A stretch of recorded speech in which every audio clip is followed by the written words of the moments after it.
여러분, 글자를 처음 써본 날을 기억하시나요?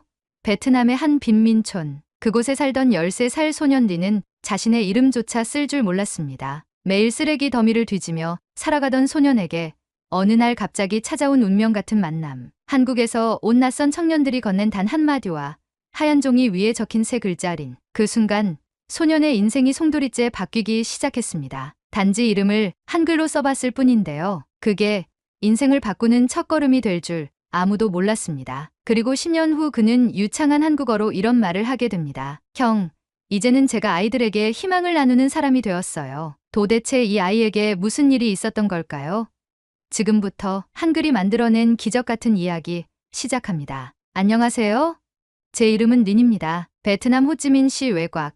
정부도 지도에 잘 표시하지 않는 작은 빈민촌에서 태어났습니다. 사람들이 보기엔 살고 있다고 표현했을지 몰라도 제게 그건 그냥 버티고 있었다는 말이 더 어울렸습니다. 새벽이면 잠에서 깨자마자 플라스틱 병을 주우러 다녔고 점심에는 더운 시장 골목을 따라다니며 작은 채소 몇 개를 팔기 위해 서 있었습니다. 비가 오든 해가 지든 하루 종일 발바닥은 더러운 물에 젖어 있었고 옷은 말라붙은 땀으로 늘 딱딱했습니다. 집이라고 불리는 곳은 양철 조각으로 얼기설기 엮은 구조물에 불과했고 비가 오면 지붕에서 물이 떨어져 바가지가 바닥을 가득 메웠습니다. 저는 태어나서 단 한 번도 정식으로 학교에 다닌 적이 없습니다. 아버지는 일찍 돌아가셨고 어머니는 두 동생을 키우기 위해 청소 일을 전전했기 때문에 제가 글을 배울 수 있는 기회는 애초에 없었습니다. 이름은 있었지만 종이에 직접 써본 적도 누군가에게 써달라고 해본 적도 없었습니다. 그래서인지 저는 제 존재가 세상에 증명되지 않은 사람처럼 느껴졌습니다. 누가 저를 부를 때면 저는 가끔 제 이름이 진짜 존재하는 이름인지조차 의심했습니다. 그렇게 하루하루를 살다 보면 미래에 대한 생각은 사치일 뿐이었습니다. 꿈이 뭐냐고 묻는다면 그저 오늘 하루 굶지 않고 잠드는 것, 동생이 아프지 않는 것, 엄마가 더는 우는 소리를 내지 않는 것. 그것이 저의 소원 전부였습니다. 그런데 어느 날 정말 아무 예고도 없이 제 삶의 파문이 일기 시작했습니다. 그날은 평소처럼 시장 뒷골목을 돌아다니며 남은 채소를 정리하고 있었습니다. 마을 입구에서 이상한 소리가 들렸습니다. 처음 듣는 말, 익숙하지 않은 억양이 섞인 웃음소리와 함께 하얀 셔츠를 입은 사람들이 마을로 들어오고 있었습니다. 아이들이 몰려들었고 어른들은 경계하는 눈빛으로 그들을 바라보았습니다. 저는 구석에서 조용히 그들을 지켜봤습니다. 그중 한 명, 또래보다 조금 더 나이가 있어 보이는 청년이 제 쪽으로 다가왔습니다. 그는 눈을 맞추며 웃었고 뭔가를 물었습니다. 처음엔 무슨 말인지 잘 알아듣지 못했지만 손짓과 표정으로 무슨 의미인지 느낄 수 있었습니다. 제 이름을 묻는 것이었습니다. 린. 저는 조심스럽게 대답했습니다. 그러자 그는 배낭에서 작은 공책을 꺼내더니 연필로 무언가를 써내려갔습니다. 저에겐 그저 낯선 기호처럼 보였지만 그가 말했습니다. 이건 한글로 쓴 너의 이름이야. 한글, 한국에서 쓰는 글자야. 저는 놀란 눈으로 그 글자를 바라봤습니다. 검정색 연필로 적힌 제 이름은 세상에서 처음 보는 그러나 왠지 따뜻해 보이는 모양이었습니다. 그리고 그 형이 말했습니다. 한번 써볼래? 종이를 건네받은 저는 떨리는 손으로 그 글자를 따라 써봤습니다. 세 글자, 린. 그렇게 처음으로 제 이름을 스스로 써본 그 순간 설명할 수 없는 감정이 가슴 속에서 올라왔습니다. 마치 내가 처음으로 나 자신이 된 것 같은 기분이었습니다. 눈물이 나올 것 같았지만 저는 그 대신 웃었습니다. 태어나 처음으로 무언가를 해냈다는 느낌이 들었습니다. 그 작은 경험이 제 인생 전체의 방향을 바꾸게 될 줄은 그때는 몰랐습니다. 그날 이후 저는 무언가에 홀린 사람처럼 매일 글자를 따라 쓰기 시작했습니다. 버려진 종이를 주워다니며 그 위에 린이라는 이름을 수도 없이 써봤습니다. 나중엔 그 형이 가르쳐준 다른 글자들도 흉내 내기 시작했습니다. 가나다라, 사랑, 한국. 하나하나가 저에게는 새로운 세상이었습니다. 언젠가 제가 이걸 잘하게 되면 저도 누군가에게 제 이야기를 전할 수 있을지도 모른다는 생각이 들었습니다. 그 한국 청년들 중에서도 유독 자주 저를 챙겨주던 사람이 있었습니다. 이름은 준호 형. 그는 항상 웃는 얼굴로 저에게 말을 걸었고 매일 저녁이면 간단한 단어를 하나씩 가르쳐줬습니다. 안녕, 고마워, 밥, 친구. 너무 어려워서 혀가 꼬일 때도 있었지만 그는 끝까지 포기하지 않고 저를 도와줬습니다. 그 모습이 이상하게도 아버지처럼 느껴졌습니다. 어느 날 준호 형이 저를 따로 불러 말했습니다. 린, 너 정말 열심히 하는구나. 혹시 너 학교에 가고 싶지 않아? 저는 대답하지 못했습니다. 학교라니 그건 저와는 전혀 상관없는 단어라고 생각했기 때문입니다. 하지만 준호 형은 제 손에 무언가를 쥐어줬습니다. 하얀 봉투 안에 작은 종이 한 장이 들어 있었고 거기엔 장학금이라는 단어가 한글로 적혀 있었습니다. 이건 너를 위한 거야. 너 이제부터 공부할 수 있어. 그 말을 듣는 순간 저는 하늘이 열리는 기분이 들었습니다. 어릴 적 저 멀리 도시 아이들이 교복을 입고 학교로 가는 모습을 창문 너머로 본 적이 있습니다. 그때마다 저는 창밖을 바라보며 이렇게 생각했죠. 저기는 나와 상관없는 세계다. 그런데 지금 그 세계로 들어갈 수 있는 문이 제 눈앞에 열리게 된 것입니다. 저는 이것이 거짓말이라고 생각했습니다. 하지만 그 종이에는 확실히 적혀 있었습니다. 린, 중등학교 입학 허가, 한국 NGO 연계 교육 지원 프로그램. 처음 학교 교복을 입던 날, 저는 전혀 다른 세상에 발을 들인 느낌이었습니다. 반짝이는 하얀 셔츠와 단정한 바지, 책가방 하나만으로도 저는 세상을 다 가진 기분이었습니다. 매일같이 책과 씨름하며 한국어를 공부했고 처음엔 그저 쓰는 것이 좋아서 시작했던 글자가 점점 말이 되고 문장이 되고 이야기로 이어졌습니다. 그렇게 입학한 학교에서 배우는 한국 역사, 문화, 예절, 언어학까지 모든 게 새롭고 흥미로웠습니다. 특히 한국과 베트남이 역사적으로 여러 교류를 나눴다는 사실을 알게 되면서 저는 한국에 대한 존경심을 갖게 되었습니다. 언젠가는 꼭 한국에 직접 가보고 싶다는 꿈이 생겼고 저는 그 꿈을 향해 나아가기 위해 아르바이트까지 하며 학비를 충당했습니다. 그렇게 몇 년이 지나고 한 대학에서 베트남 내 우수 한국어 인재를 대상으로 한 단기 연수 프로그램 복무가 열렸습니다. 저는 망설임 없이 지원서를 썼고 모든 서류를 제출하며 밤새도록 자기소개서를 다듬었습니다. 면접을 보던 날 면접관이 마지막에 이렇게 물었습니다. 당신이 한국에 꼭 가야 하는 이유는 무엇인가요?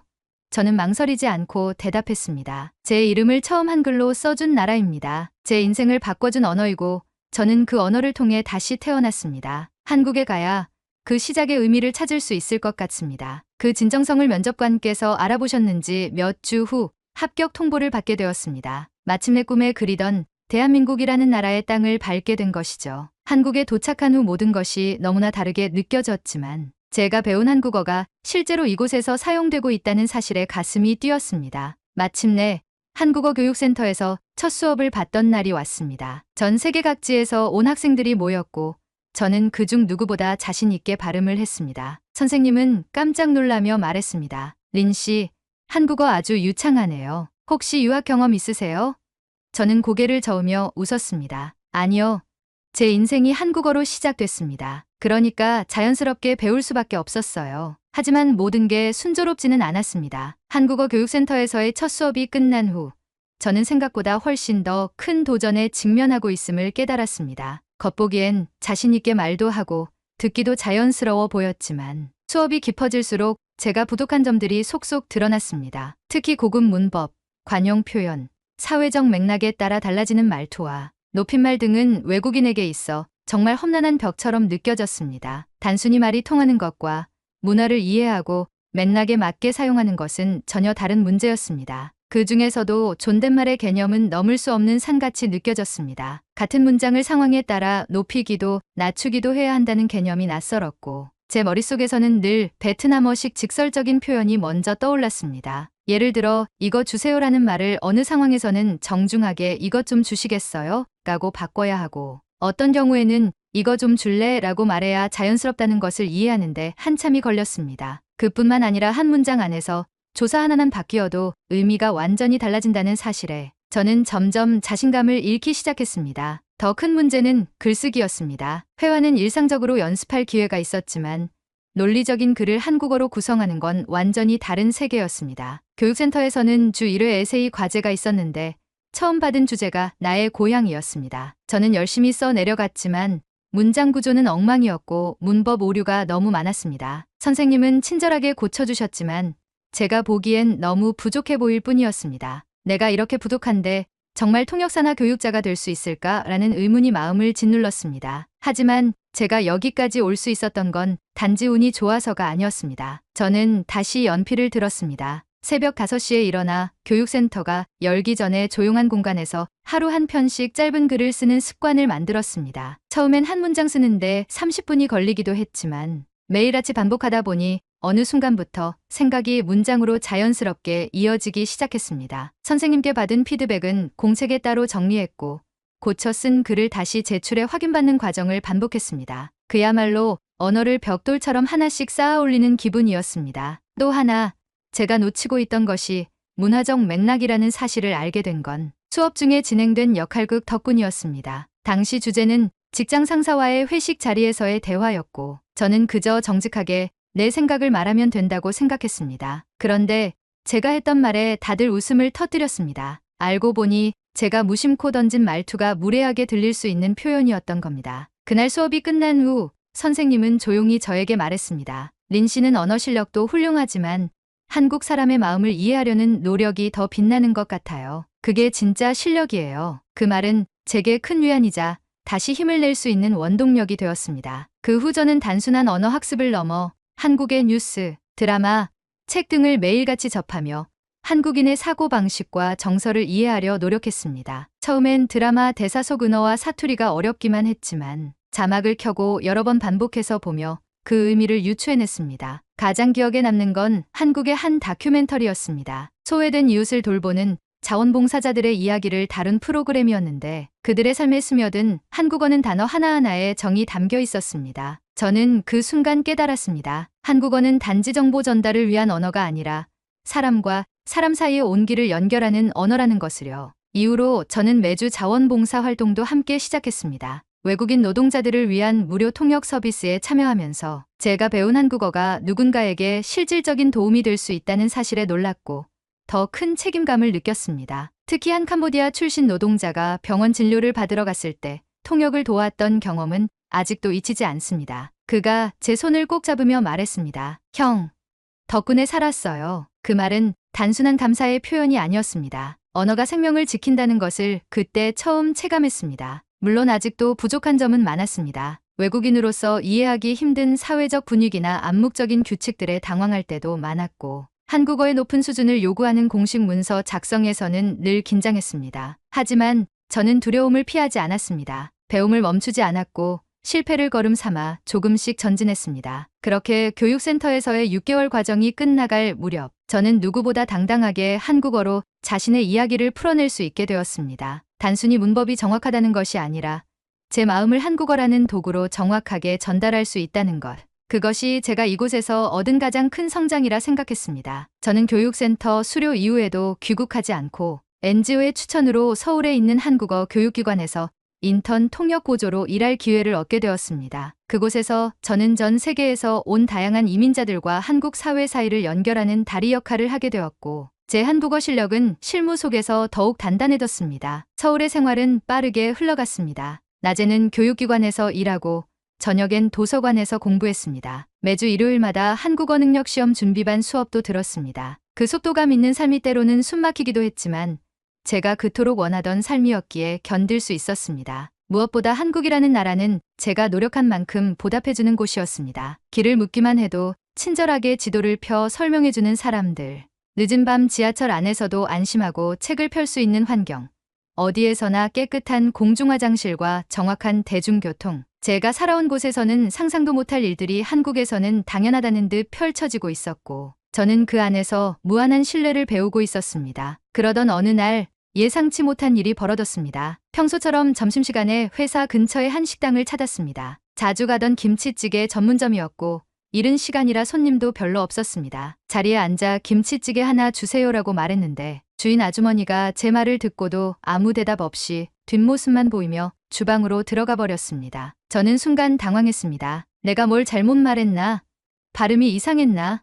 여러 생각이 머리를 스쳤고 괜히 주변을 둘러보며 어색하게 웃고 말았습니다. 조금 후 찌개가 나왔고 먹으려던 찰나 아주머니가 테이블을 정리하며 말했습니다. 외국인이면 말을 조심해야 해. 순간 제 귀를 의심했습니다. 무슨 뜻인지 물어보려 했지만 아주머니는 다시 주방으로 들어가 버렸습니다. 그 말을 들은 후 마음 한구석이 차갑게 식는 기분이 들었습니다. 그날 저녁 저는 기분이 가라앉아 도서관에도 가지 못하고 숙소로 곧장 돌아왔습니다. 한국은 다 좋은데 아직도 외국인을 불편하게 생각하는 사람이 있을 수도 있구나. 머릿속에 복잡한 생각들이 떠올랐고 그동안 쌓아왔던 감정들이 무너지는 듯 했습니다. 내가 한국을 너무 이상적으로만 본 건 아닐까? 스스로에게 묻기 시작했습니다. 그리고 그 질문은 점점 커져 제 꿈에 대한 회의로 이어졌습니다. 내가 진짜 돌아가서 아이들에게 한국어를 가르친다고 했을 때 그게 정말 좋은 일일까? 며칠 동안 식욕도 없고 수업 중에도 집중이 잘 되지 않았습니다. 저를 지켜보던 선생님이 조심스레 물었습니다. 린 씨, 무슨 일 있어요?